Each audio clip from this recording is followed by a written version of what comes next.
بسم الله الرحمن الرحيم تبارك الذي بيده الملك وهو على كل شيء قدير الذي خلق الموت والحياة ليبلوكم أيكم أحسن عملا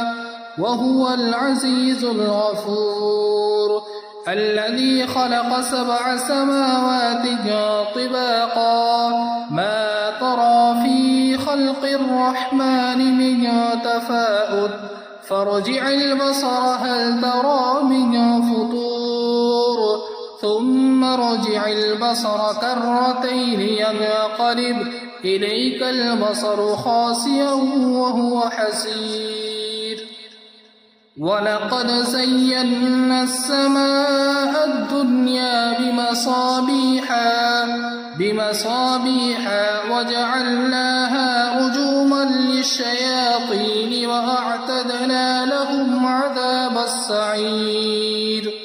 وللذين كفروا بربهم عذاب جهنم وبئس المصير إذا ألقوا فيها سمعوا لها شهيقا وهي تفور تكاد تميز من الغيظ كلما ألقي فيها فوج سألهم خزنتها ألم يأتكم نذير قالوا بلى قد جاءنا نذير فكذبنا وقلنا ما نزل الله من شيء إن أنتم إلا في ضلال كبير وقالوا لو كنا نسمع أو نعقل ما كنا في أصحاب السعير فاعترفوا بذنبهم فسحقا لأصحاب السعير إن الذين يخشون ربهم بالغيب لهم مغفرة وأجر كبير وأسروا قولكم أو اجهروا به إنه عليم بذات الصدور ألا يعلم من خلق وهو اللطيف الخبير هو الذي جعل لكم الأرض ذلولا فامشوا في مناكبها وكلوا من رزقه وإليه النشور أأمنتم من في السماء أن يخسف بكم الأرض فإذا هي تمور أم أمنتم من في السماء أن يرسل عليكم حاصبا فستعلمون كيف نذير ولقد كذب الذين من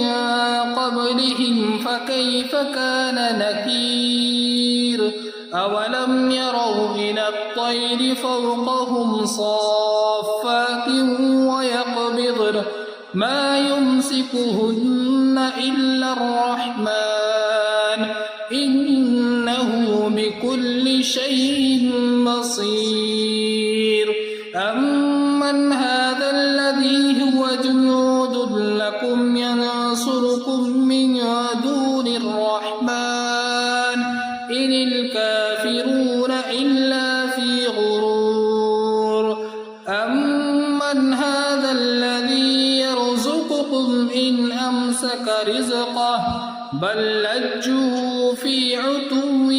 ونفور أفمن يمشي مكبا على وجهه أهدى أمن يمشي سويا على صراط مستقيم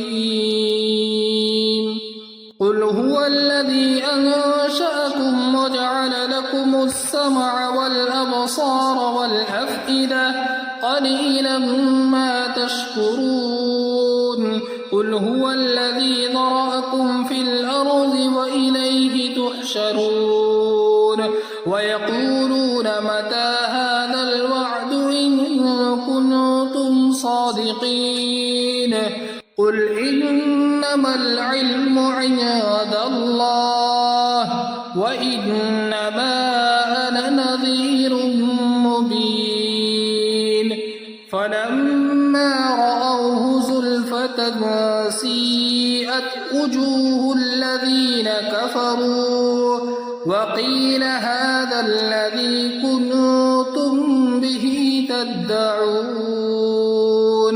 قل أرأيتم إن أهلكني الله ومن معي أو رحمنا فمن يجير الكافرين من عذاب أليم قل هو الرحمن آمنا به وعليه توكلنا فستعلمون من هو في ضلال مبين قل أرأيتم إن أصبح ماؤكم غورا فمن يأتيكم بماء